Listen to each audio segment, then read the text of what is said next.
नमस्कार बच्चों। कल हमने आपका जो टॉपिक प्रारंभ किया था वो था ललित कलाओं में संगीत का स्थान।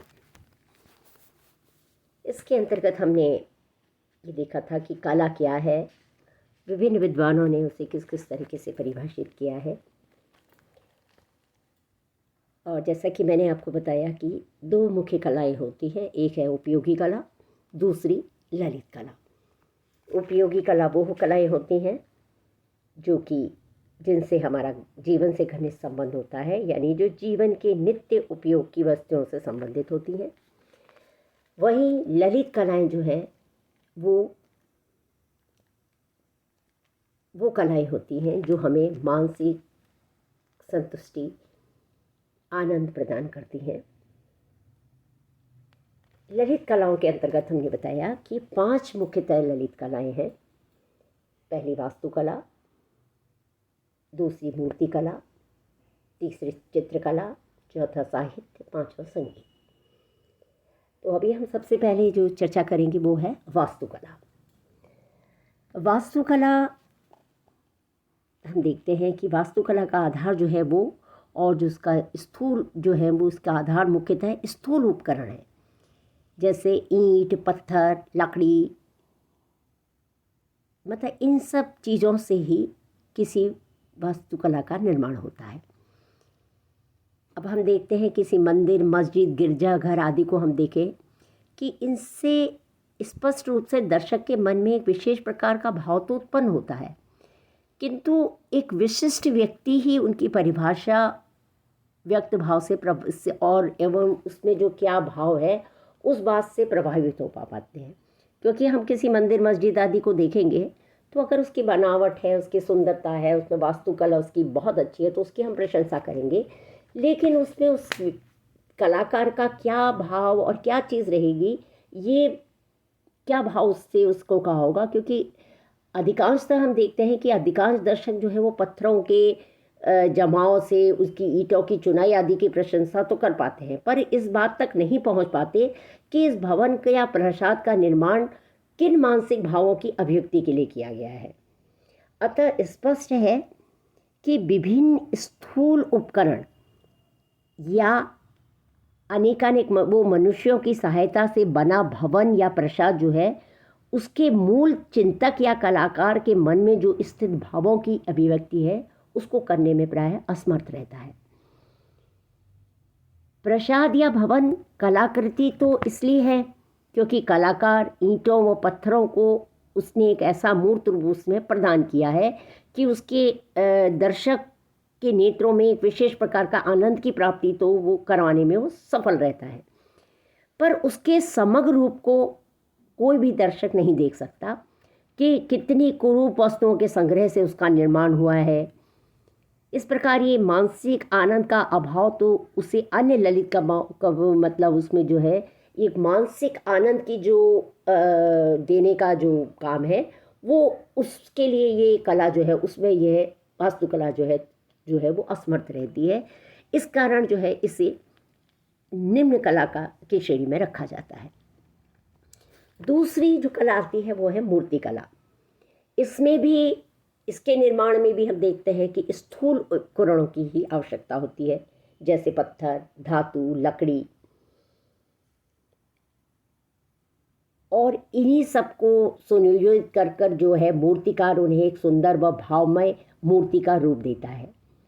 अब देखते हैं हम, निस्संदेह वास्तुकला की अपेक्षा हम सोचें तो मानसिक भावों की अभिव्यंजना करने में मूर्तिकला जो है वो ज़्यादा सक्षम है, क्योंकि मूर्तिकला में मूर्तिकार जो है मूर्तियों में मानसिक भावों को उचित रूप में व्यक्त करने का प्रयास करता है। अब इस मामले में हम देखते हैं कि भारतीय मूर्तिकार जो है वो मूर्तियों में मानसिक सौंदर्य की अभिव्यक्ति जो करने में जो है वो विश्व के या अन्य राष्ट्र के जो मूर्तिकारों की अपेक्षा ज़्यादा सफल हुए हैं, क्योंकि हमारी मूर्तियों में ज़्यादा भावनाओं की अभिव्यक्ति हमें नज़र आती है। इसका उदाहरण हमारी देवी देवताओं की मूर्तियाँ। अब विश्व में हम देखें तो मूर्तियों के लिए यूनान जो है वो बहुत ही प्रसिद्ध माना जाता है, क्योंकि शारीरिक गठन की उत्तमता के प्रदर्शन में उसका विश्व में कोई भी सानी नहीं है। परंतु उसके यूनानी मूर्तियों की मतलब देखा जाए तो उसकी होड़ में, उसकी प्रतिद्वंदता में अन्य मूर्तियाँ नहीं टिकती हैं, लेकिन वो एक सुंदर शव के समान है। यानी उनमें भावाकृति में, क्योंकि वो जैसे शव एक स्वयं मृत होने के कारण कोई सुंदर भाव दर्श पैदा नहीं कर सकता, उसी तरह से एक उस सुंदर भावों की अभिव्यक्ति करने में वो मूर्तियाँ सक्षम नहीं हैं। हालांकि यूनानी मूर्तियाँ जो हैं अपने अवयवों के गठन और उनके अद्भुत मतलब अनुपात के लिए बेहद प्रसिद्ध है। भारतीय मूर्तियों की जहाँ तक विशेषता है, हम देखते हैं कि उनमें अंगुलियों को कमल की पत्तियों के सदृश दिखाया जाता है और आँखों को एक अधो निमीलित यानी कमल कलिका के समान दर्शाया जाता है। वास्तव में जो है कमल जो है वो एक कोमलता का प्रतीक है। अतः इन मूर्तियों में भी प्रतीकवादी जो अवयव एक विचित्र प्रभाव जो है हम देखते हैं कि दर्शक के मन में छोड़ने में ये मूर्तियाँ सक्षम हैं, जो अधिक तीव्र, अधिक सशक्त एवं जीवन के अधिक निकट हमको मिलती हैं। अब बुद्ध जी की हम जो प्रतिमा देखें, बुद्ध जी की जितनी भी मूर्तियाँ हमें दिखेंगी, उनकी प्रस्तुत प्रतिमाएं, वो आज भी अपनी मतलब उनमें देखें कि उसमें एक हमें एक अनूठा सी एक मानसिक शांति का अनुभव हमें होता है। यानी उनकी मानसिक शांति की छाया का प्रकाश वो हमें दर्शकों पर छोड़ती हैं। जिस तरह बुद्ध जी का व्यक्तित्व रहा, उसकी हमें परछाई मतलब उसकी हमको पूरी अभिव्यक्ति हमें उन मूर्तियों में मिलती है। फिर भी हम देखते हैं कि जो इसका मूर्तिकार है, निर्देशनकार, एक मूर्तिकार पत्थर को एक मूर्त का रूप दे देता है, तो वह अधिक उस पर उसके लिए उसको उपकरण चाहिए, क्योंकि बगैर बिना स्थूल उपकरणों के बिना वो ऐसा नहीं कर सकता। और कलाकार की मानसिक अनुभूति पूर्ण रूप से उसके सूक्ष्म जो है उसके द्वारा संभव नहीं हो पाती। भौतिक उपकरण उसके अनुभूति की तीव्रता को कुछ ना कुछ कम ही कर देते हैं। इस कारण जो है मूर्तिकला भी उतनी उत्कृष्ट कलाओं में नहीं मानी जाती। तीसरी कला आती है चित्रकला। चित्रकला का आधार वस्त्र, कागज, चित्रपट, रंग, तूलिका आदि होते हैं। इसके द्वारा हम देखते हैं कि चित्रकार अपने मानस में उद्वेलित भावों को कागज या वस्त्र या कैनवास पर चित्रपट पर चित्र रूप में अंकित कर देता है। कागज, वस्त्र या कैनवास में जब गहराई या मोटाई तथा उभार आदि नहीं होता, अतः चित्रकार को ये सब बातें वो अपने कलम या तूलिका से प्रकट करनी होती हैं। तो ये निश्चित बात है कि इसमें भी भौतिक उपकरणों की ज़रूरत अधिक होने के कारण चित्रकार अपनी अनुभूति को पूर्ण रूप से मूर्त रूप प्रदान नहीं कर पाता। फिर भी वास्तुकला या मूर्तिकला से चित्रकला में मानसिक भावों की अभिव्यक्ति अच्छे प्रकार से हो पाती है। अतः चित्रकार जो है अपने मानसिक भावों को अपने चित्र में इस प्रकार उतार देता है कि दर्शक भी उसी भाव से अभिभूत हो जाता है। इस प्रकार निसंदेह किसी एक क्षण की दशा का जितना मार्मिक रूप हमें चित्र में मिल सकता है, उतना किसी अन्य चीज कला से हमें वो चीज़ प्राप्त नहीं हो सकती। यह क्षणिक भाव चित्र में केंद्रित प्रभाव के रूप में व्यक्त होता है, परंतु फिर भी वह चित्र में सजीवता इसलिए कम है कि जिस क्षण में चित्रकार ने मूर्त रूप दिया है वह सदैव वैसा ही रहेगा, उसमें परिवर्तन नहीं होगा और दर्शक के मन में उसे देखकर एक भाव जागृत होगा और फिर वो समाप्त हो जाएगा। चित्रकार जो है वो प्रभाव को आबद्ध गति नहीं दे सकता।